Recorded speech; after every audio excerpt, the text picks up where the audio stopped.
नमस्कार, आप सभी का स्वागत है हमारे यूट्यूब चैनल पर। जैसा कि आप सभी जानते हैं कि लगातार एग्ज़ाम लगे हुए हैं और एग्ज़ाम को क्वालिफ़ाई करने के लिए जो सबसे ज़्यादा ज़रूरी होता है वो होता है सिलेबस को पूरी तरीके से कंप्लीट करना।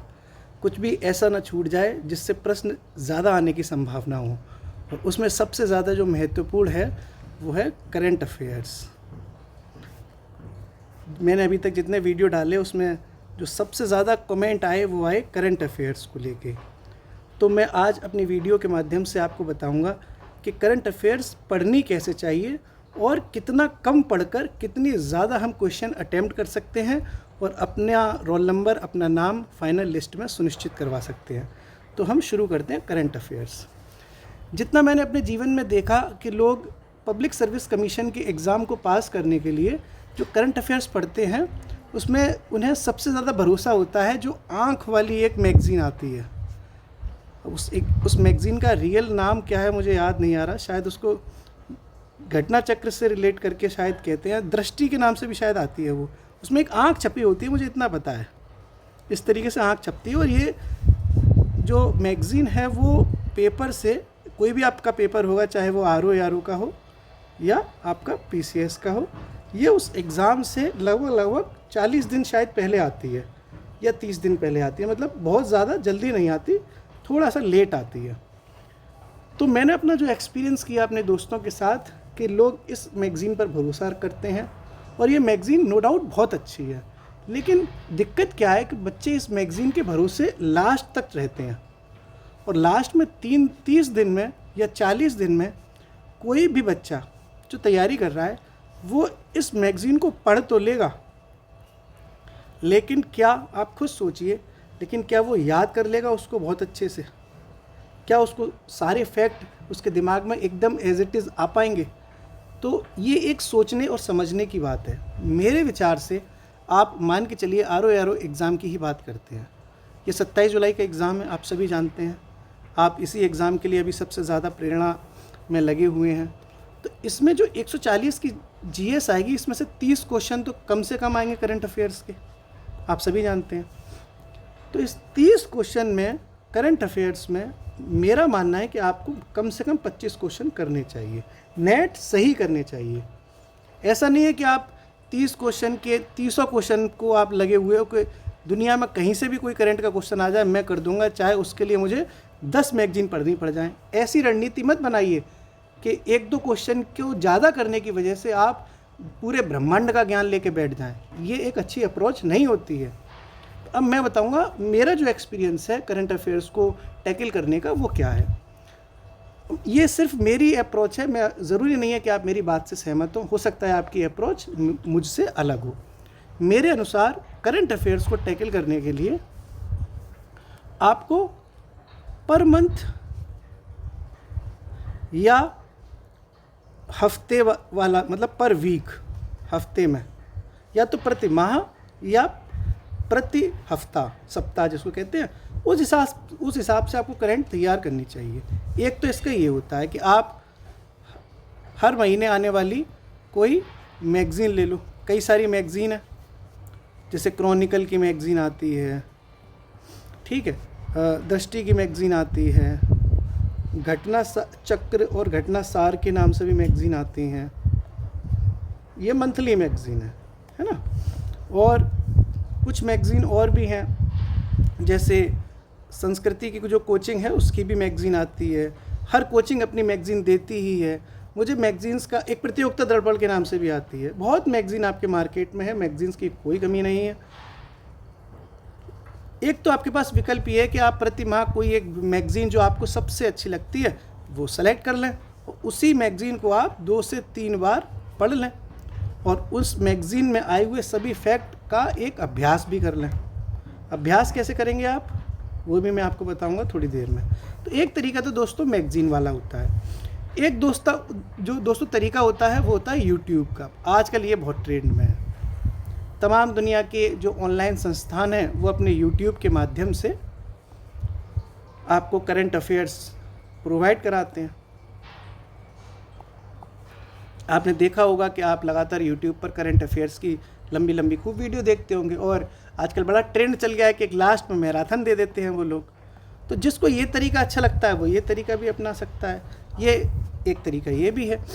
लेकिन इस वाले तरीके में और इस वाले तरीके में आप वो तरीका अपनाएं जो आपको बेहतर लगता हो। ऐसा नहीं है कि आप ये भी तरीका अपना रहे हैं, आप YouTube भी देखे चले जा रहे हैं, तो आपका जो समय है वो तो पूरा का पूरा करंट अफेयर्स में ही चला जाएगा। अगर आप हर तरीके से करंट अफेयर्स पढ़ेंगे तो आप करंट अफेयर्स पढ़ तो ज़्यादा लेंगे, लेकिन बाकी समय का जो संतुलन है वो बिगड़ जाएगा। इसलिए आप एक ही कोई तरीका अपनाएं, ज़्यादा अलग अलग तरीक़ों को अपनाने की कोशिश करके अपने समय को असंतुलित ना करें। मैंने क्या किया मैं आपको बता रहा हूँ। अपना जो मेरा पर्सनल एक्सपीरियंस है वो ये है कि मैंने एक मैगज़ीन ली, ठीक है, और उसी पे ही मैंने फोकस किया हमेशा, ठीक है। यही मेरा एक तरीका रहा कि मैं एक मैगज़ीन थी मेरी जो प्रतिभा, मैं उस मैगज़ीन को पढ़ता था, और वो जो मैगज़ीन है उसका नाम मैं आपको दोस्तों बता देता हूँ, लेकिन मैं किसी मैगज़ीन का प्रमोशन नहीं कर रहा। एक्चुअली क्या होता है कि हम किसी भी किताब का नाम लिख देते हैं तो समस्या क्या आती है कि जो हमारे स्टूडेंट जो हमें देख रहे हैं, जो विद्यार्थी देख रहे हैं, उन्हें ये लगता है कि हमने इस मैगज़ीन से पैसा ले लिया इसलिए हम उसका प्रचार कर रहे हैं। इसलिए मैं नहीं चाहता कि कोई आप गलत समझें कि मैं किसी मैगज़ीन का प्रचार कर रहा हूँ। मुझे भगवान की कृपा से आप जानते हैं कि मैं जॉब में हूँ, तो मुझे क्यों कोई मैगज़ीन से पैसा चाहिए। मैं तो आपको एक निस्वार्थ भाव से आपकी मदद करना चाहता हूँ। तो एक तरीका दोस्तों जो मैंने अपनाया वो ये अपनाया मैगज़ीन वाला। वो मैगज़ीन का नाम लेना मेरे लिए थोड़ा अभी उचित नहीं होगा, आप समझें, क्योंकि अगर मैं किसी एक मैगज़ीन का नाम लेता हूँ तो दूसरी कंपनियाँ आके दावा बोल देती है और बच्चे भी दावा बोल देते हैं गलत तरीके से कि आप गलत कर रहे हो। तो मैं ये कमेंट सेक्शन में बताने की कोशिश करूँगा कि मैंने कौन सी मैगज़ीन पढ़ी थी। मैगज़ीन सभी अच्छी होती हैं, मैं किसी मैगज़ीन पर किसी भी प्रकार का कटाक्ष नहीं कर रहा। एक तरीका दोस्तों ये है। अब हम दोस्तों बात करेंगे कि अभी तक हमने क्या किया कि बस करंट अफेयर्स पढ़ी है, ठीक है, अभी लेकिन मैंने उस करंट अफेयर्स की प्रैक्टिस तो नहीं की। और आपने सुना होगा कि कोई भी चीज़ तभी याद होती है जब उसका अभ्यास किया जाता है। आपने एक संस्कृत का एक सूक्त पढ़ा होगा, अभ्यासेन विद्या वर्धते। बड़े विद्वान कह के गए हैं कि विद्या भी तभी बढ़ती है जब अभ्यास होता है। अगर सच में पढ़ने से ही अभ्यास होता अगर सच में पढ़ने से ही विद्या बढ़ती तो यहाँ पे लिखा जाता कि पढ़ने से विद्या बढ़ती है, लेकिन विद्या किससे बढ़ती है? अभ्यास से। इसलिए अब सबसे ज़्यादा क्या ज़रूरी हो जाता है, वो हो जाती है प्रैक्टिस। अब मैंने प्रैक्टिस कहाँ से की, आप कहाँ से प्रैक्टिस कर सकते हैं वो तरीका सुनिए। मैंने प्रैक्टिस दोस्तों की है टेस्ट सीरीज़ से। करंट अफेयर्स के मैं टेस्ट लगाता था। कई सारी संस्थाएं हैं जिनका टेलीग्राम चैनल है, टेलीग्राम चैनल पे मैं तो जाता था, फ्री में अपना काम कर लिया मैंने मज़े में। हाँ, एक दो जगह मैंने ज्वाइन भी की थी, वो भी मैं आपको बताऊंगा। टेलीग्राम पे वो लोग क्या करते हैं, अपनी करंट की जो PDF है वो डाल देते हैं टेस्ट सीरीज़ की। उस PDF को मैं तो अपना प्रिंट आउट निकलवा के अपना घर पे बैठ के या किसी लाइब्रेरी में बैठ के अपना सॉल्व कर लेता था। तो एक तरीका ये बेहतरीन होता है कि आप पहले मैगज़ीन या कहीं से भी, आप यूट्यूब कहीं से भी आप पहले फैक्ट पढ़ लें करंट अफेयर्स के, और उसके बाद आप कर लें किसी भी टेस्ट सीरीज़ से कि प्रिंट आप निकलवा कर PDF निकलवा कर उसका प्रैक्टिस कर लें। ये हो गया आपका तरीका। इससे आपको क्या होगा, जो रियल एग्ज़ाम होगा उसमें कन्फ्यूज़न नहीं आएगा। अभ्यास से हमें चीज़ें ज़्यादा याद हो जाती हैं। अब हम दोस्तों बात करेंगे कि करंट अफेयर्स पढ़नी कितनी चाहिए। तो जो RO का एग्ज़ाम है उसके लिए पढ़ना कितना है करंट अफेयर्स को। तो दोस्तों अभी UP PCS का एग्ज़ाम हुआ था 2024 का, ये एग्ज़ाम 22 दिसंबर को हुआ। और ये जो RO का एग्ज़ाम था ये भी पहले 11 फरवरी को हुआ था, जो कैंसिल हो गया। तो इन दोनों के एग्ज़ाम के एक्सपीरियंस बेस्ड पर मैं ये कह रहा हूँ कि अब करंट अफेयर्स के वो ज़माने चले गए कि आप एक फैक्ट याद करके जाएंगे सीधा कि G20 सम्मेलन कहाँ हुआ और वो देश पूछ लेगा, वो ज़माना तो जा चुका है। अब आपको करंट अफेयर्स बहुत अच्छे से पढ़नी है, समझ के पढ़नी है, और जो स्टेटमेंट वाइज क्वेश्चन आ रहे हैं उनको टैकल करने की आपको टेक्निक सीखनी है।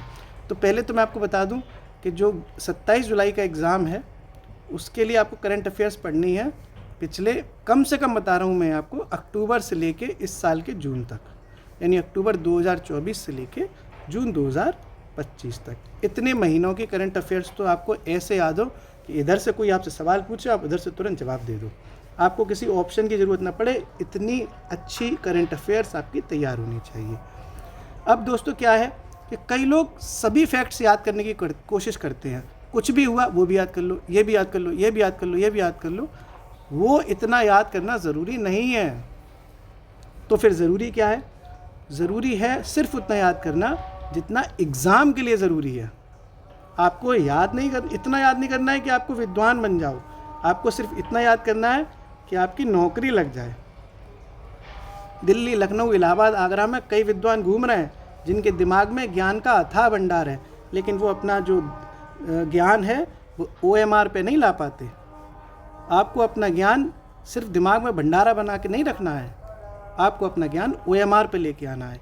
OMR पे आप तभी अपना ज्ञान ला पाएंगे जब आप सीमित पढ़ेंगे, जब आपका कंटेंट थोड़ा छोटा होगा और आपकी प्रैक्टिस, आपका जो है कंटेंट तो थोड़ा छोटा होगा और आपकी प्रैक्टिस और आपका रिवीजन ये ज़्यादा बड़ा होगा।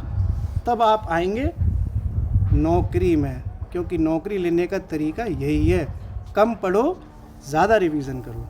तो आप कुछ भी पढ़ें वो सेलेक्टेड पढ़ें। ऐसा नहीं है कि आप पढ़ते चले जा रहे हैं, आपको यही पता नहीं है कि ये इम्पोर्टेंट है या इम्पोर्टेंट नहीं है। और क्या इम्पोर्टेंट होता है, क्या इम्पोर्टेंट नहीं होता है, ये मैं दोस्तों अगले वीडियो के माध्यम से आपको ज़रूर बताऊंगा, क्योंकि एक अच्छा अनुभव है मुझे पब्लिक सर्विस कमीशंस के एग्ज़ाम का। मैंने बहुत इस चीज़ में काफ़ी सर्च और रिसर्च की है, तो मैं अपना जो भी अनुभव है वो आपके सामने ज़रूर शेयर करूंगा। आज मैंने बताया करंट अफेयर्स की छोटी सी रणनीति के बारे में। उम्मीद है कि आप मेरी बातों की गहराई को थोड़ा समझ पाए होंगे। अब दोस्तों जल्दी मुलाकात करेंगे हम एक नई वीडियो के साथ। हंसते रहिए, मुस्कुराते रहिए, पढ़ते रहिए और अपने लक्ष्य की तरफ आगे बढ़ते रहिए। फ़िलहाल दोस्तों शुक्रिया।